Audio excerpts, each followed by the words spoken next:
Camera হাতে এক যুবকের ভিডিও করা দেখে চাঁদনী ট্রাভেলসের এক চালক অতি উৎসাহী হয়ে বাসটি ডানে বামে বিপজ্জনক বাউলি দিতে শুরু করে।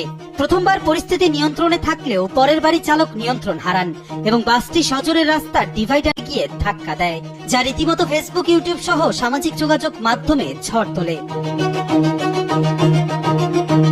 এরপর জানা যায় কি রয়েছে এই ঘটনার নেপথ্যে।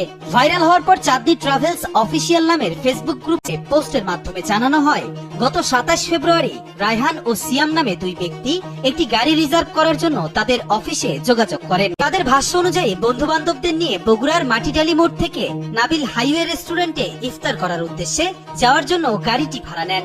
তাদের অনুরোধে চাঁদনী ট্রাভেলস কর্তৃপক্ষ একটি গাড়ি রিজার্ভ করে দেয়।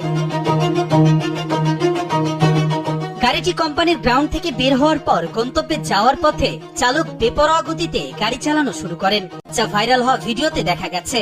তবে চালকের দাবি, রিজার্ভ নেওয়া যাত্রী রায়হান ও সিয়ামের চরম উস্কানিতেই তিনি উত্তেজিত হয়ে এমন ঝুঁকিপূর্ণ গাড়ি চালাতে ও বাউলি দিতে বাধ্য হয়েছেন।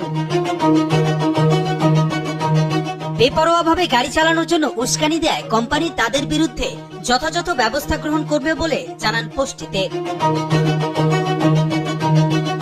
এ তো গেল একটি গাড়ির কথা। কোন টিকটকার রাস্তার মাঝখানে দাঁড়িয়ে হাত নাড়লেই তাকে দেখে বাস চালক হেডলাইট চালান, অথবা চালক বাস নিয়ে মেতে ওঠেন বিপজ্জনক বাউলি খেলায়। এমন দৃশ্য হরহামেশাই দেখা যায়।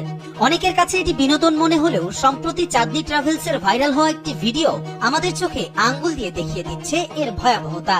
এই ঘটনাটি কেবল বিচ্ছিন্ন কোনো দুর্ঘটনা নয়, বরং এটি দেশের পরিবহন খাতের এক গভীর ভয়াবহতার চিত্র।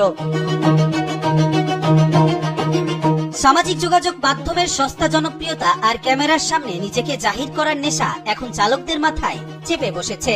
মালিক পক্ষের চোখের আড়ালে মহাসড়কে বাস নিয়ে এমন ভেলকি দেখানোর চড়া মূল্য দিতে হচ্ছে সাধারণ জনগণকে। একজন চালকের সামান্য উৎসাহী কর্মকাণ্ড কিভাবে মুহূর্তের মধ্যে অনেকগুলো মানুষকে জীবনের অনিশ্চয়তার মুখে ঠেলে দিতে পারে, চাঁদনী ট্রাভেলসের সেই ভিডিও তার জ্বলজ্বন্ত উদাহরণ। দোরগোড়ায় করা নাড়ছে পবিত্র ঈদ উল ফিতর। নারীর টানে ঘরমুখ মানুষের স্রোত যখন মহাসড়কে আছড়ে পড়বে, তখন এক শ্রেণীর খামখেয়ালি চালকের হাতে আপনার জীবন কতটা নিরাপদ? প্রিয়জনের হাসি মুখ দেখার আনন্দ কি ম্লান হয়ে যাবে হাসপাতালের বিছানায়? এই দুশ্চিন্তা এখন আর অমূলক নয়, বরং এক রূঢ় বাস্তবতা।